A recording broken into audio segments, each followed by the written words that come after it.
Charts पर बस यूं ही लाइनें खींचना एक बहुत ही सब्जेक्टिव और कई बार कंफ्यूज करने वाला काम लग सकता है। लेकिन इस एक्सप्लेनर में हम इस पूरी प्रक्रिया को एक ऑब्जेक्टिव, रूल्स बेस्ड सिस्टम में बदलने वाले हैं। ट्रेंड लाइन ट्रेडिंग की इस मास्टर क्लास में चलिए बिना देरी किए सीधे डाइव इन करते हैं और चार्ट्स के इस खेल को डिकोड करते हैं। मार्केट में एक बहुत ही क्लासिक गलती बार बार देखने को मिलती है, बिना किसी लॉजिकल एंट्री पॉइंट के बस उन बड़ी बड़ी हरी कैंडल्स के पीछे भागना। नौसिखिए ट्रेडर्स अक्सर यही करते हैं और मार्केट इस इमोशनल ट्रेडिंग की तुरंत सजा भी देता है।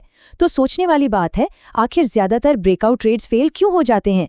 इसका सीधा सा जवाब है बिना किसी ठोस नियम के ट्रेडिंग करना। इस स्ट्रक्चर्ड प्लेबुक के जरिए हम मार्केट की हरकतों को स्टेप बाय स्टेप समझेंगे। हमारा फोकस इमोशनल बाइंग से हटकर एकदम कैलकुलेटेड एंट्रीज पर होगा। इसमें हम प्राइस मूवमेंट, डायगोनल सपोर्ट और रेजिस्टेंस, वैलिड और invalid trend lines, breakout trading और फाइनली टारगेट्स और स्टॉप लॉस को कवर करेंगे। तो सबसे पहले बात करते हैं भाग 1 की, प्राइस मूवमेंट की संरचना। ट्रेंड लाइंस को गहराई से समझने से पहले ये समझना बहुत जरूरी है कि चार्ट पर प्राइस आखिर मूव कैसे करता है। ये एक बहुत ही दिलचस्प फैक्ट है कि एसेट की कीमतें शायद ही कभी एक सीधी रेखा में चलती हैं। सच तो ये है कि मार्केट हमेशा सीढ़ियों से ऊपर जाता है, लिफ्ट से नहीं। कीमतें अचानक उछाल मारती हैं और फिर थोड़ा पीछे हटती हैं, बिल्कुल एक सीढ़ी के पैटर्न की तरह। और एक डिसिप्लिन्ड ट्रेडर बस इन्हीं सीढ़ियों के बनने का इंतजार करता है। इसी पीछे हटने को पुल बैक कहते हैं। पुल बैक को पहचानना इस पूरे गेम का सबसे क्रूशियल हिस्सा है, क्योंकि यही वो सटीक मोमेंट होता है जहां वो नए बायर्स आकर इकट्ठा होते हैं जो शुरुआती रैली मिस कर गए थे। इसी ठहराव के दौरान एक मजबूत ट्रेंड लाइन की नींव रखी जाती है। ये कोई रैंडम जगह नहीं है, बल्कि एंट्री का एक बहुत ही लॉजिकल और सेफ पॉइंट है। चलिए अब बढ़ते हैं भाग 2 की तरफ, डायगोनल सपोर्ट और रेजिस्टेंस। अब जबकि पुलबैक्स का कॉन्सेप्ट क्लियर है, तो इन गिरावटों को डायगोनल यानी तिरछी बाउंड्रीज का इस्तेमाल करके मैप किया जा सकता है। चार्ट पे कहीं भी रैंडम लाइनें खींचने के बजाय ट्रेंड लाइंस को डायगोनल फर्श और छत की तरह समझना चाहिए।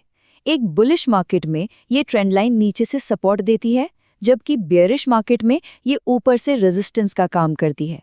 बेसिकली ये लाइनें मार्केट में लगातार हो रहे पुलबैक्स और उछाल के सीक्वेंस को ट्रैक करती हैं।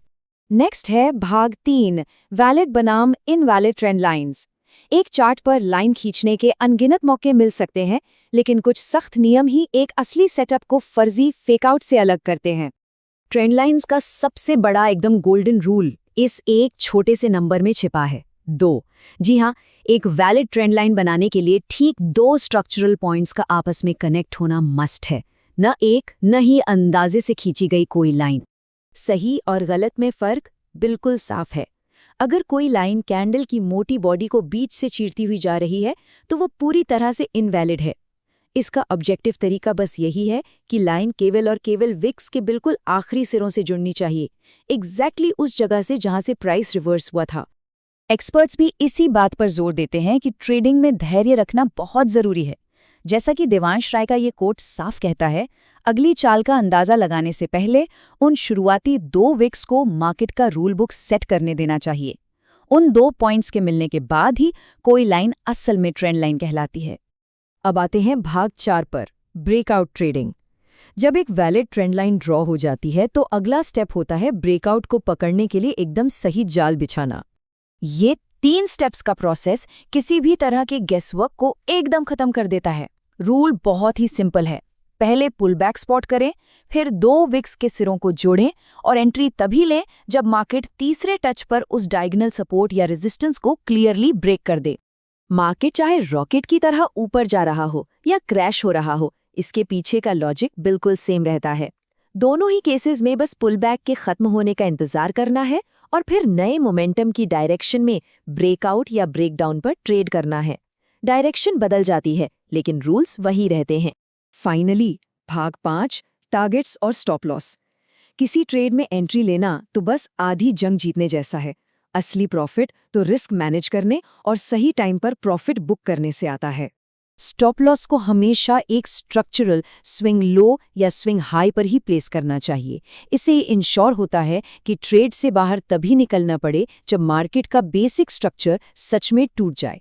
अगर रिस्क रिवॉर्ड अच्छा बैठ रहा है तो स्विंग पर स्टॉप लॉस लगाना सबसे सेफ है, वरना 15 मिनट की ब्रेकआउट कैंडल का सिरा भी एक बेहतरीन ऑल्टरनेटिव है। हवा में बड़े बड़े सपने देखने से पहले एक अनुशासित ट्रेडर हमेशा अपना पहला टारगेट यानी T1 उसी सटीक पॉइंट पर सेट करता है जहां से मार्केट ने पिछली बार रिवर्स मारा था। ये एग्जिट करने का सबसे लॉजिकल और सेफ पॉइंट होता है। पहले टारगेट के बाद मेन गोल हमेशा 1:2 का risk to reward ratio achieve करना होता है। इसका सीधा सा मतलब है कि विनिंग ट्रेड्स का प्रॉफिट लूजिंग ट्रेड्स के नुकसान से हमेशा ज्यादा होना चाहिए। लॉन्ग टर्म में प्रॉफिटेबल रहने का बस यही एक मैथ्स है। थियरी में तो ये सब बहुत सीधा और आसान लगता है, लेकिन लाइव चार्ट्स काफी कॉम्प्लेक्स और मेसी होते हैं। कई बार बुलिश और बेरिश दोनों ट्रेंड लाइंस एक ही टाइम पर बनती हुई और एक दूसरे को क्रॉस करती हुई दिख सकती हैं। और यहीं से खड़ा होता है सबसे बड़ा सवाल।